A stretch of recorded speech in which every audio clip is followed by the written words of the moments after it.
ifs for this point in the film. What if? First off, let me pose this first what if to you. What if Allison had just played it cool and stuck with her engagement and not tried to win?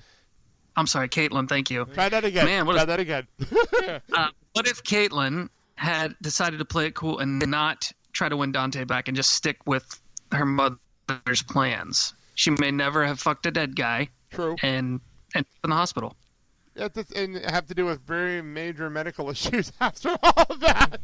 A very big point. I never thought about that. Looked like even more of a cuckolded idiot. Well, actually, but would he have been? Because if she would never came back, and she would never actually came back to the store, he would never really thought about her much. You know? He had a better deal with Veronica, right? Yeah, Veronica. Yes. So, I don't know. That could have worked out better for both of them, obviously. Yeah, we're very Team Veronica, as Kyle put it. Very Team Veronica on the show. Mm-hmm. Agreed. So, all right. So we find out, this is actually a good setup to what's going to be coming up a little later, is we were going to send, Caitlin needed to go use the restroom, but there is no light back there. So Randal explains, this is the most ridiculous explanation, I need to know if this is true, that but for some reason they stopped working at 5:14 every night. Nobody can figure it out. The boss doesn't want to pay the electrician to fix it because the electrician owes money to the video store. Is that a true story? I'd love to know. I don't know. I'd love to know if that was like, oh, that really happened somewhere in the script. Yeah, it would be interesting to know if that was actually based on reality, because obviously we know that Kevin had history with the store itself. This is the store he worked in when we were filming the movie, so there you go. Also, it's funny that the number 37 escaped this film and became iconic. Why not 514? A valid point. I mean, yeah, 37 dicks. Of course. But at 514, Caitlin Bree fucks a dead guy, so it's even crazier. It's very, very true. I didn't even think about that. Maybe because 37 is easy to remember. That could be why. 37 is maybe easier to remember for people. Well, have you ever seen the documentary on Clerks 10, the snowball effect? Yes. Okay, for people that have never seen it, there's an hysterical montage at the beginning when they're doing quotes from the movie, but they're literally almost like a 2-minute session of people just yelling 37 over and over and over again. In a row? It's so ridiculous, but it makes me laugh every time I watch that documentary. It's nice, Kyle. I heard that. Yeah. So, yeah, it's great. So anyway, Randal actually is torn between his loyalty for the boss and desire to pee with the light on. A valid point. A valid point at that point. So anyway, Randal sends Caitlin back there, but first, before he leaves, he has to say, break his heart again this time, and I'll kill you. Nothing personal. And that was exactly what I said to the bride at my friend's wedding. Nice. Yes.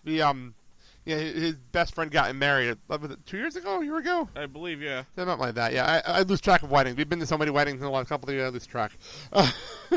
So Kyle, did your friend's fiance have a history of breaking his heart? I want to take the fifth on this. We don't know. That's the problem. We actually don't know the whole thing. That's the problem with them. There's the whole history there that I have a feeling if Matt hears this, he might kill us if we get into it. Woo!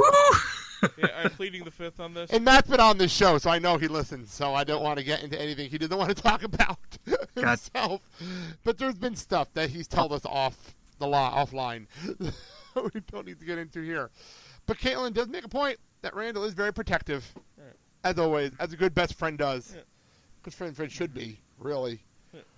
And I will say that's very good. It's nice to see. What a crazy way to end this. Yeah, it's a crazy way to end this minute because we all know what the hell is going to happen, and we'll get into that in our next show. Before we get into everything, you've already talked about your history with this movie, so that's a good thing. Why don't you tell everybody about the Fourth Cast? Because people that don't know Star Wars don't understand why the Fourth Cast is such a big deal. Got it. Well, thanks, Blake. And that was around for a long time before most of us started podcasting.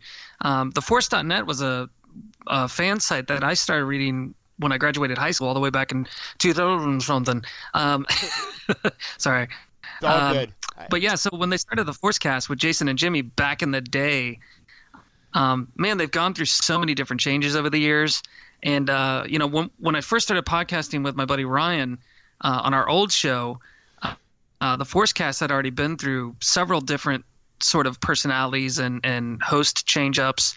And by the time that we kind of, snuck our way into trying to host it again, it had kind of been dormant for a few years. And so it's just kind of like reviving a show that I guess you could say was one of the original Star Wars podcasts. So there's a legacy there for sure. And if anyone's interested, they can go to theforce.net, and in the archives, there's a catalog of every show ever recorded with every different host. It's pretty cool. Yeah, we actually, I will say this, and I don't even know you know this, minute 60, we had Eric Blythe on here.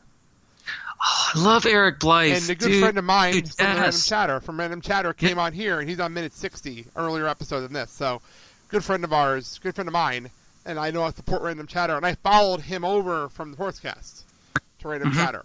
So that's where my history goes. I go back to Geller and Blythe. That's how far back I go.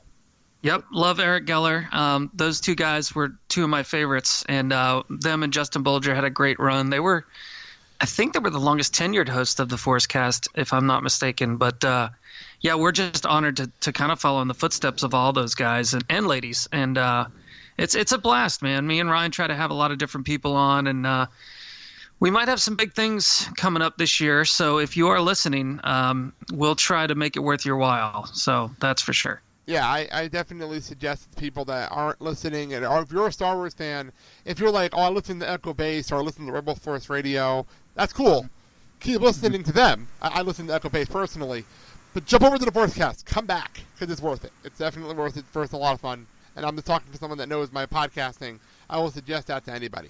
So, where can they find you on the social medias? I am on Twitter at the D Bear. That's my nickname. It's TheDeeBear, and you can find the show itself at ForcedCastNet on Twitter. And my partner Ryan usually tweets mostly from the show Twitter, and I pretty much keep my NBA tweets and vaguely, barely veiled critiques of American culture on my own personal Twitter page. It's all good. It's all good.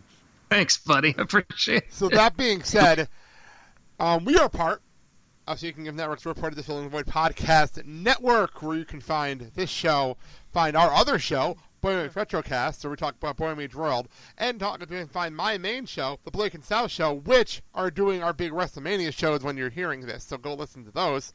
If you're a big wrestling fan, jump over there and talk WrestleMania with us, because we're doing a whole bunch of extra stuff for Mania this year, and we have just celebrated our 5-year anniversary when you hear this, so that's a big deal over there. And we are on Apple Podcasts, Spreaker Radio, iHeartRadio, and everywhere else you can find podcasts, so please rate and review. We'll read them on the air. Thank you all for listening. I'm Blake. I'm Kyle. And you've been listening to Clerks Minute. Have a good day, everybody. Break us hard again, and I'll kill you. Nothing personal. Snorting, smoking weed, doing coke, drinking beers, rolling fatties, smoking blunts. Who smokes the blunts? We smoke the blunts, rolling blunts and smoking. I love what you guys have been doing. I'm here along for the ride, so whenever you want me to make a really bad joke, let me know, and I will be on the ball. I'll leave it to you. You steer the ship, and I'm first mate or second